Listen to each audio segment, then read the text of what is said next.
做碟嘅過程係好痛苦嘅，因為做咗好耐，咁但係好有挑戰性，同埋係好令人興奮，同埋個滿足感好大，所以係值得咯。我覺得係用值得呢兩個字去形容。即係呢張碟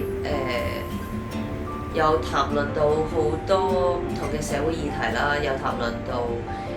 環保啊、環境污染啊、核電啊、同性婚姻啊、青少年嘅自殺問題啊，一啲世界嘅哲理啊、哲學啊，或者出面嘅世界行得好快，但係點解我一路都追唔上啊？其實都係講緊好似個世界好多凌亂不堪嘅嘢，但係其實我哋應該放眼未來，我哋應該去擁抱呢個世界。即係講到尾，我哋只要去接受自己，其實一樣可以接受呢個世界咯。